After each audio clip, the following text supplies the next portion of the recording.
কলকলা সম্পর্কে বিস্তারিত বলেন। কল্পনার পাঁচটি কল্পনা মানে ধাক্কা দিয়ে পড়া। কল্পনার পাঁচটি কথা কক্স বাবা বা জিন্দাল। হ্যাঁ, তা কি এইগুলো আসলে আমি ধাক্কা দিয়ে পড়বো? জি। আকাউইল। তাহলে এখানে কি আমি আকাউইল শব্দটা কি ধাক্কা দিয়ে পড়েছি? উম, জি না। তাহলে ধাক্কা দিয়ে পড়ার শর্ত কি? কোন সময় ধাক্কা দিয়ে সাকিনের পড়তে পর হবে? সাকিনের পরে আসলে। তাহলে মূল বিষয় হলো কলকলার অক্ষর পাঁচটি, কফ ত বা জিম দাল। এই পাঁচ অক্ষরের কোনো অক্ষরের উপরে যদি সাকিন হয় আমরা কি করব? কলকলা বা ধাক্কা দিয়ে পড়বো। আমি কি বুঝাতে পারছি? জি। ওকে।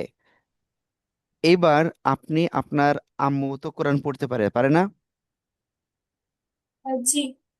ওকে, আম্মু যখন কোরআন তেলাওয়াত করবে আম্মুকে আপনি এই কলকলাগুলো অবশ্যই বোঝাবেন। যে যে নিয়মটা আপনি যখনই শিখবেন সেটা আম্মুকে বোঝাবেন। এতে কি হবে, আপনার ওই জিনিসটা যতদিন মনে করেন আপনি বেঁচে থাকবেন জীবনে আর ভুলবেন না। আমি কি বুঝাতে পারছি? জি। ওকে। এরপরে বলেন ওয়াজিব গুন্না কাকে বলে? ওয়াজিব কথা কাকে বলে?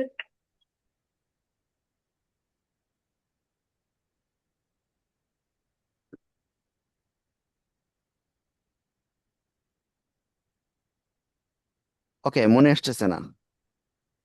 আহ, না, একটা মিনিট। আপনি বই দেখতেছেন। আহ, আপনার কাছে বই গেছে আমি এটা জানি। আপনি বই দেখতে পারবেন না। ঠিক আছে, সমস্যা নাই, আপনি আমাকে বলেন, আমি আপনাকে প্রয়োজনে 100 বার বুঝাবো, কিন্তু বই দেখবেন না, হ্যাঁ? জি। ঠিক আছে, ইনশাআল্লাহ। তো আমি আপনাকে ক্লিয়ার বুঝাই দিচ্ছি। হরকত কাকে বলে বলেন তো? হরকত হচ্ছে আহ, দুই জবর জের ও পেশকে হরকত বলে।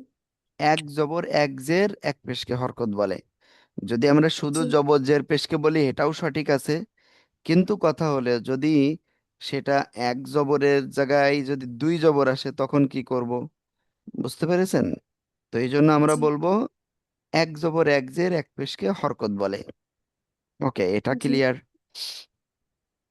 তো এবার আমি সামনে যদি যাই, সেটা হলো আহ এক জবর এক জের এক পেশকে হরকত বলে।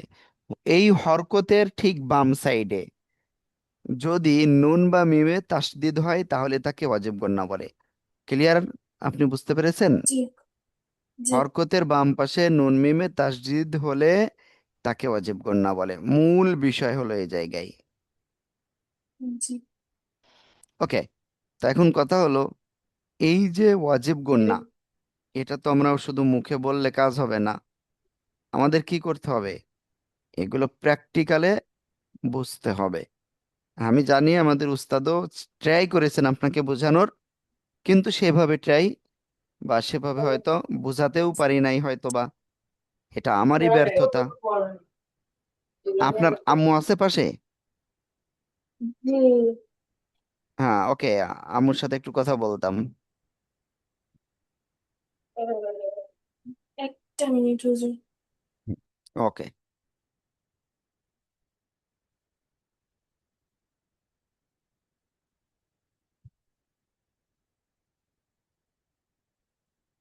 হুজুর এখন কথা বলতে পারবেন না, হ্যাঁ, ওকে ওকে, একটু ঠিক বিজি আছে। আছে। ঠিক আছে, ইনশাল্লাহ, সমস্যা নাই। তো যাই হোক, জি। আমি যেটা আসলে শেখাচ্ছিলাম সেদিকে যাই।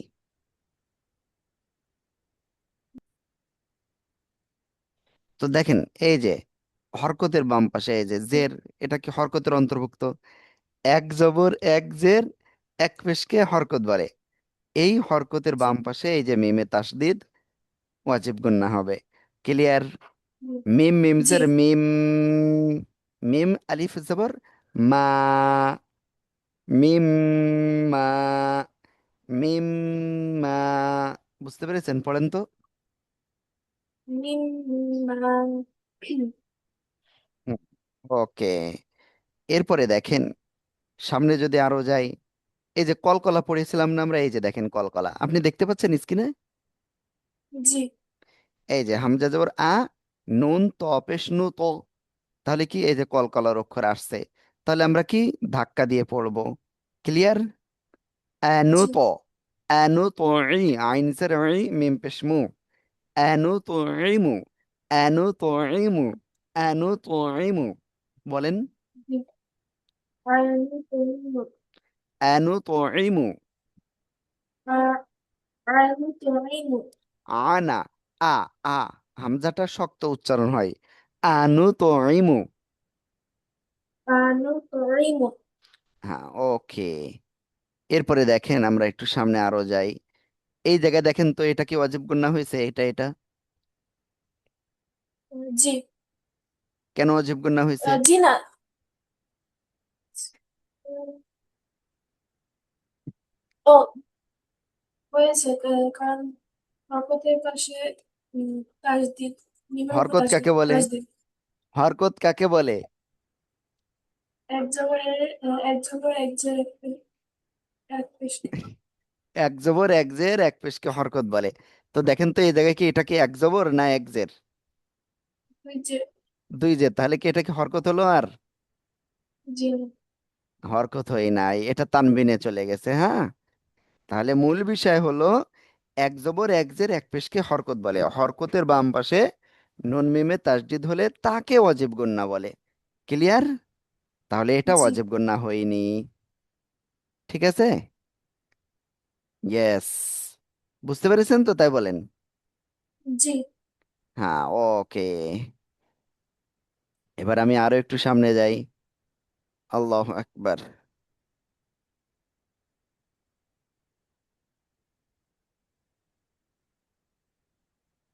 আল্লাহ আকবার।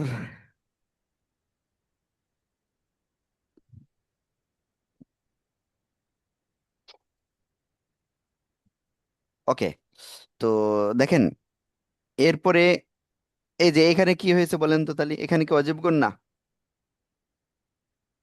কোনটি? ও জি না। হ্যাঁ, কারণ এই যে তানবিনের পরে মিমে তাসদিদ, এজন্য এটা অজীব গুণ না। না, আশা করি ক্লিয়ার। হ্যাঁ, ওকে। এরপরে দেখেন এই যে ত মিম দুই পেশ তুম, এই যে এটা কি তানবিন না? তানবিনের পরে জি। মিমে এই যে তাসদিদ, এখানে কি গুন্না হয়েছে বলেন তো?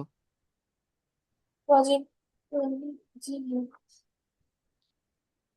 ওয়াজিব গুন্না হয়েছে। জি না। ইয়েস, ওয়াজিব গুন্না হয় নাই। এবার দেখেন আমাকে এই জায়গায় বলেন তো, একটা রুলস আসছে এই জায়গায়, এই রুলসটা কি, না কি রুলস? জি। এই যে দালে সাকিন হয়েছে, তো এটা কি রুলস? জি। আম, ও এটা হচ্ছে কর্কুলার। ইয়েস, এটা আমাদের ক্লিয়ার রাখতে হবে। আমরা যেটা শিখবো এমন ভাবে শিখবো, সেটা 1 সেকেন্ড সময় লাগবে না, এর ভিতরে আমরা যাতে বলতে পারি ওয়ালা কদ, ওয়ালা কদ, ওয়ালা কদ। ঠিক আছে, ওকে। একটু নিচের দিকে আসলে চলে গেছে, ওকে ঠিক আছে। এই যে ওয়ালা কদ, শুধু যদি বলি ওয়ালা কদ তাহলে ভুল, ওয়ালা কদ কলকলা হবে, হ্যাঁ। ওকে, আমরা এটা ক্লিয়ার। এবার যদি আমরা সামনে যাই, এবার বলেন তো এখানে কি কি গুণ আসছে? ওয়াজিব। ওয়াজিব। এটা কি আসলে ওয়াজিব গুণ না, দেখেন তো। জি না, কারণ মিমের উপর তাসদিদ নেই। নুনের উপরে তাসদিদ নেই। ওয়াজিব গুন্না হইতে গেলে নুন এবং মিম, নুন অথবা মিম যে কোনো একটা হরকতের বাম ও পাশে নুন বা মিমে তাসদিদ হলেই তাকে ওয়াজিব গুন্না। ক্লিয়ার। জি। ওকে, আমরা এটা ক্লিয়ার। ওকে, তো এইবার আমরা একটু সামনে যাব, তাহলে আমরা ওয়াজিব গুন্নাটিকে একেবারে ক্লিয়ার হয়েছি, তাই না? জাহান্নামু, বলেন তো এটা। জাহান্নাম। হ্যাঁ, তাহলে ওই মিম বা নুনে আমরা একটুখানি একালিপ মতো সময়, একালিপ কতটুকু সময় জানেন?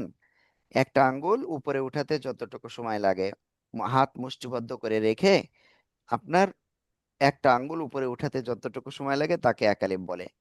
জাহান্নামু, বলেন তো। জাহান্নাম। হ্যাঁ, ওকে। তো আমরা এটা ক্লিয়ার হয়ে গিয়েছি। জি। তো তাহলে আমরা এরপরে মাদের হরফ পড়েছিলাম। বলেন তো মাদের হরফ কয়টি, কি কি? উম, বই দেখা যাবে না, আমি আপনাকে অনুরোধ জি করব, না, আপনি বই দেখবেন না ইনশাআল্লাহ। দেখছি না। বলেন।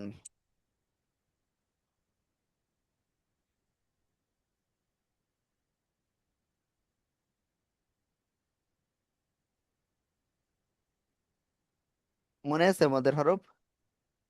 জি। হ্যাঁ, ওকে। মনে না থাকলে কোনো সমস্যা নাই, আমি আছি, আমি ইনশাল্লাহ এটা ক্লিয়ার করে দেব। ঠিক আছে। জি। অবশ্যই ইনশাল্লাহ। দেখেন, মদের হরফ হলো তিনটা। মদের হরফ কয়টা? তিনটা। দেখেন আমি জি। এই যে পাশে কিন্তু সাদা জায়গায় লিখতেছি, খেয়াল করবেন। একটা হলো আলিফ, একটা কি? আম, হ্যাঁ, ওকে। এরপরে দেখেন, ওকে, আমাকে একটুখানি সুযোগ দিয়েন, আমি একটু লিখি। তারপরে হলো ওয়াও। এরপরে কি? ওয়াও। আরেকটা হলো ইয়া। ঠিক আছে, আলিফ, ওয়াও জি। আর ইয়া। এবার দেখেন আসলে কোন সময় মাদ হবে। এই আলিফ, ওয়াও, ইয়া, এটা কোন সময় মাদ হবে? শুধু এটা হইলেই কি হবে? না, জি না। এটা শর্ত আছে। আর শর্তটা কি?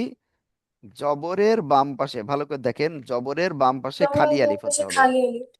তারপরে পেশের বাম পাশে এসে জজমালা ওয়াও, পেশের বাম পাশে জজমালা যোজনা ওয়াও। তারপরে জেরের বাম পাশে জজমালা ইয়া।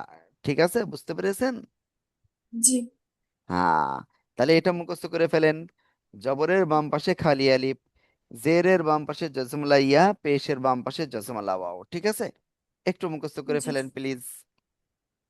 জবরের বাম পাশে খালি আলি। ওয়াও। পেশের বাম পাশে যোজনা। জজমুল্লাহ ওয়াও, পেশের বামে জজমুল্লাহ ওয়াও। পেশের বামে যোজনা ওয়াও। জেরের বামে যোজনা ইয়ে। ইয়েস। ওকে, আমার কাছে, জবরের। হ্যাঁ আপনার কাছে জি। দেখেন বই রয়েছে, কিন্তু বইতে আসলে কত পৃষ্ঠায় রয়েছে এটা আমার মনে নাই। তো আপনি সূচিপত্র দেখেন, মদের পরিচয় লেখা রয়েছে সূচিপত্রে, দেখেন। জি। আমার আসলে আমার ল্যাপটপে আজকে ওইটা আমি নেই। জি। ল্যাপটপ বাসায় তো, বাসা থেকে ক্লাস নিচ্ছে, এজন্য একটু হচ্ছে। দেখেন মদের পরিচয় লেখা রয়েছে, তো ওই পেজে বের করেন, বের করেই দেখেন ওখানে লেখা রয়েছে যে জি। জবরের বাম পাশে খালি আলিফ, জেরের বাম পাশে জসমালা ইয়া, পেশের বাম পাশে জসমালা ওয়াও। পেয়েছেন জি। নাকি? বই নেই সামনে? আচ্ছা। হুম, একটু বের করেন প্লিজ। জি পেয়েছি। হ্যাঁ, ওকে, তাহলে এটা মুখস্থ করে ফেলেন। ওখানে দেখেন সহজ ভাষায় বা এরকমই রয়েছে। জবরের বাম জি। পাশে খালি আলিফ, জেরের বাম পাশে জসমালা ইয়া, পেশের বাম পাশে জসমালা ওয়াও। এটা মুখস্থ জি। করে ফেলেন। জবরের বাম পাশে খালি আলি, জেরের বাম পাশে যোজনা ইয়া। পেশের বাম পাশে যোজনা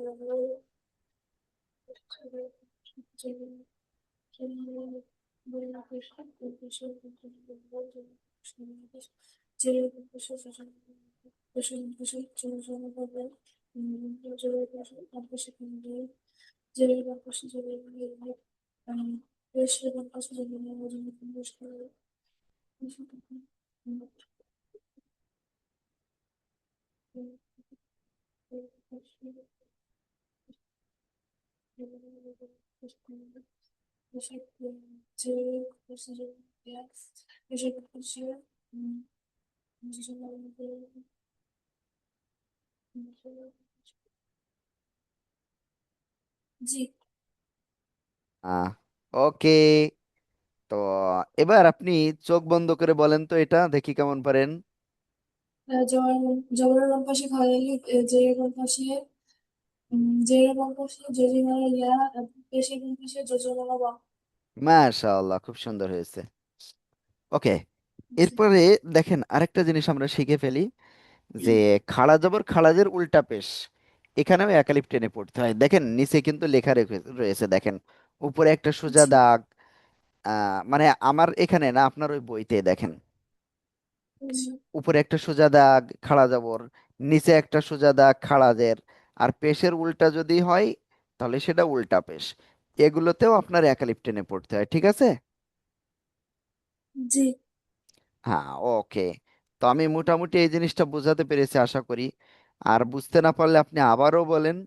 এবং আমার দেখবেন, আপনি এই যে গ্রুপটা আপনারা ক্রিয়েট করে দিচ্ছি না, এখানে 3340, এই নাম্বারটা সরাসরি আমার নাম্বার।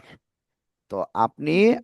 আমার এখানে আপনি সরাসরি প্রয়োজনে কল দেবেন, যে হুজুর আমি এই জিনিসটা বুঝতে পারিনি, একটু বুঝাই দেন। ঠিক আছে? জি। হুম, ওকে। অফিসের নাম্বারে দিলেও হবে, সমস্যা না, ওটাও আমার কাছে এখন থাকে। ওকে, এবার আমরা সামনে অগ্রসর হই। দেখেন আই, এখানে কি আই দালিয়াজে দি। ওকে, রেডি করে ফেলো, রেডি করো, গুছাই। হ্যাঁ, খেয়াল করেন, হামজা ইয়া জবর আই, দাল ইয়াজের দি। এই যে দেখেন জেরের বামে জসমালা ইয়া, এখানে কি টান হবে বলেন তো? জি। জেরের বামে জসমালা ইয়া, একালিপ টান হবে। ওকে, এবার সামনে জি। যাই। বাজের বি মিম আলিফ জবর মা, এই যে জবরের বাম পাশে এই যে খালি আলিফ, এখানে টান হবে। জি। ওকে, তারপরে দেখেন নুন অপেশ নু, এখানে টান হবে। জি। হ্যাঁ, ওকে, আমরা এটা ক্লিয়ার। ওকে, আইদিহিম, বলেন তো, এই যে এটা আইদিহিম বিমা কানু। বিমা কানু। হ্যাঁ, ওকে। তো আয়াত জামান আমি আপনাকে বলবো যে আজকে আপনার, আমি আসলে যাচাই করলাম যে আসলে আপনার কি অবস্থা। তো আপনার প্রবলেম যেটা যেটা পেয়েছি সলভ করেছি। আমি চেষ্টা করব আগামীকালও ক্লাস নেওয়ার। আপনার জি। আব্বুকে আমি বলেছিলাম যে আমি একটা না এক সপ্তাহ একটু দেখবো যে ওর কি অবস্থা। তো আপনার ইনশাল্লাহ যে যে প্রবলেম রয়েছে আমি সেটা ইনশাল্লাহ ট্রাই করবো এর ভিতরে সলভ করে দেওয়ার, ঠিক আছে? জি। আপনাদের এখন কয়টা বাজে, 8টা না 9টা বাজে? 10টা 15 বাজে রাত। 10টা, রাত 10টা 15। জি। তার মানে 3 ঘন্টা ডিফারেন্ট, তাই তো? ও, জি। ঠিক আছে তাহলে। তাহলে ভালো থাকেন ইনশাআল্লাহ।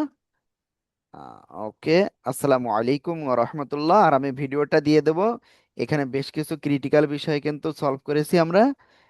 এটা অবশ্যই আপনি খেয়াল করবেন, ঠিক আছে? জি। ওকে, আসসালামু আলাইকুম। জি। ওয়ালাইকুম আসসালাম। আসসালামু আলাইকুম।